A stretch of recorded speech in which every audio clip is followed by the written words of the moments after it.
Hi YouTube, welcome to another edition of Horror Hands, and for this video I'll be going through the horror movies I'd pick if I could only have 5 movies in the collection.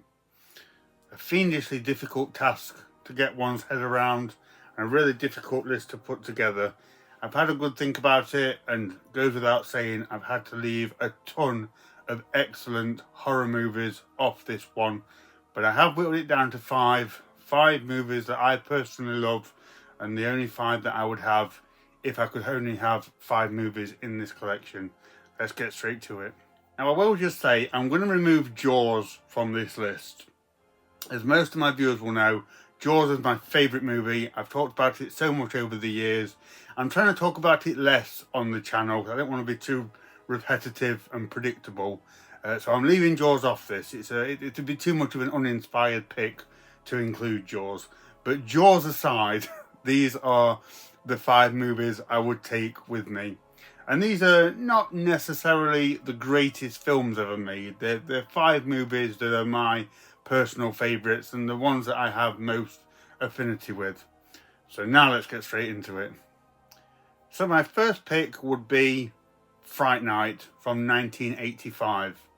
Now the 1980s is probably my favourite time in film, and Fright Night is just like quintessential popcorn horror. It's so entertaining and I always have so much fun when I watch this.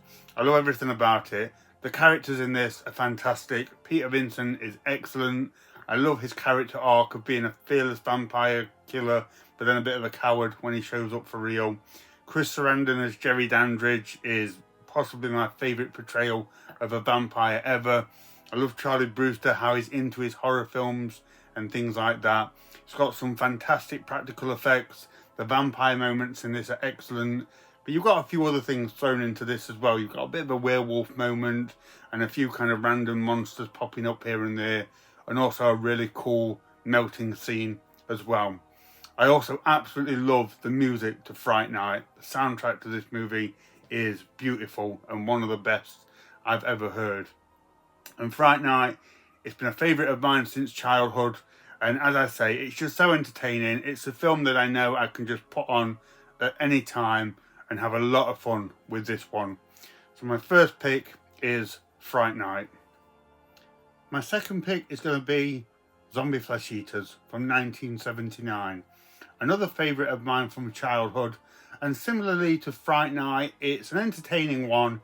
It's one that I have fun with, but this one brings a bit more of a serious tone, and in particular delivers a bit more kind of extreme gore and things like that. So I can still have fun with this one, but it packs a bit more of a punch, and at times is actually quite morose in its atmosphere. Having said that, I really like the tropical island setting. The zombies in this movie are arguably the best zombies you'll see in a zombie film. They legitimately look like they've been dug up and are all rotting and festering. The makeup work on them is just incredible. I love the music in this one too. If you want to hear a soundtrack that really embodies the terrifying notion of a rotting, shuffling zombie, check out the music to Zombie Flesh Eaters. And the aforementioned gore effects in this are just absolutely incredible. If I'm in the mood for more of a gore fest, this movie is definitely going to be delivered on that front. And this is, I don't know if this is Lucio Fulci's best film, but I think out of all of them, this is the one where he really kind of achieved the vision that he was going for, which is like a real just sort of straight up grindhouse zombie film. Yes, it was a cash-in from Dawn of the Dead, but he absolutely nails it in numerous ways in terms of a nasty, gory, but highly entertaining zombie film. And a lot of his other movies, I love most of them, but a lot of them can be a bit of a garbled mess, whereas this one is just a straight down the line, crazy zombie film, and it's just awesome. So my second pick is Zombie Flesh Eaters. Now for my third pick, one of the things I love about horror is the varying subgenres and all the different kind of movies that we get within the horror umbrella. And for this very limited list that I'm putting together, I wanted some representation of classic vintage horror. So my third pick is going to be Frankenstein from 1931. obviously an excellent, timeless horror film. And if you were to talk about iconic horror, Frankenstein is often the first thing that's conjured up in my mind. We get the amazing performance from Boris Karloff. He's both scary but evokes sympathy as well. And a lot of credit to Colin Clive, who plays the Baron Frankenstein in a real kind of unhinged, energetic way. He's absolutely fantastic in this. The movie still looks great. I love the vintage look of it. Some of the cinematography is really good, kind of in the graveyard and within the castle and things like that. It does throw out a few sort of gothic sensibilities as well. But Frankenstein is just an example of really old horror that still works very well. It stood the test of time, and as I say, it's just absolutely iconic in its presentation and the introduction of the Frankenstein's monster played by Boris Karloff. So my third pick is going to be Frankenstein. My fourth pick is going to be The Deadly Spawn from 1983. I did say it wasn't going to be the greatest films ever made.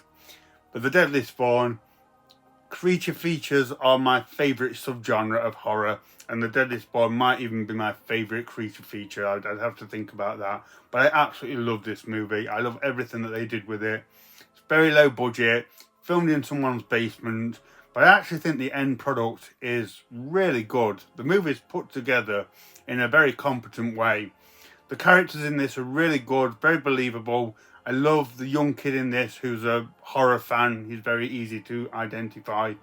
The creature itself looks absolutely awesome, just gnashing away with rows and rows of teeth, and he gets a ton of screen time, which is a must for a great creature feature, in my opinion.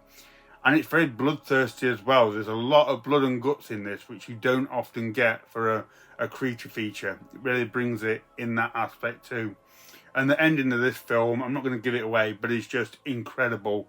The ending of The Deadly Spawn is way more epic than what a movie like this would warrant. So it's just a movie that I absolutely love.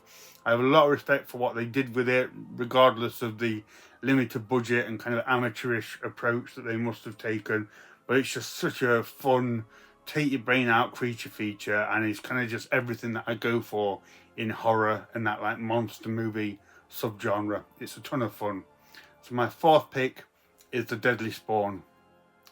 And my fifth pick for this painstakingly difficult list is I wanted to get some slasher action into this minimal collection. So and my favourite franchise in horror is Friday the 13th.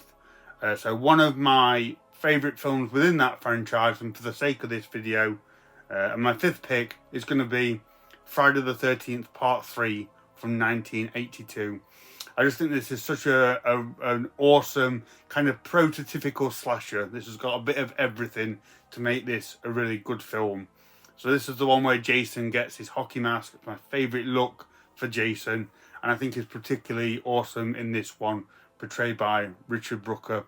It's got some really good kills. It's got some quite, I'd say, extendedly creative kills in this because of the 3D gimmick, which admittedly doesn't work all that well and hasn't aged all that well either. But I do get quite a lot of enjoyment of seeing sort of various things popping out at the screen to try and make this one more effective back in the day, particularly the crushed head and eyeball scene. I mean, the movie's worth watching for that bit alone. But yeah, Friday the 13th, I love all of these movies. I love the Crystal Lake setting and just that kind of, just the 80s vibe of this and that kind of unashamed slasher mayhem that goes on in it. Or the biker gang in this are really cool as well. So yeah, Friday the 13th Part 3 just has everything, all the hallmarks of a cheesy, entertaining slasher movie. And again, it's just one that I know I can put on and enjoy. So I'll throw it into this very small collection that I've built up. So my fifth pick is Friday the 13th Part 3. So there we go, guys. Those are the movies I'd include if I could only have 5 films in my collection.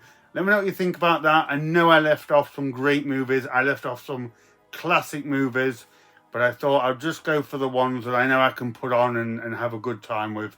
Let me know what you think. Let me know what your 5 movies would be. I'm sure they'd be vastly different from the ones that I picked, which is cool, and will make this a pretty interesting discussion. So thank you very much for watching, and stay tuned for more videos.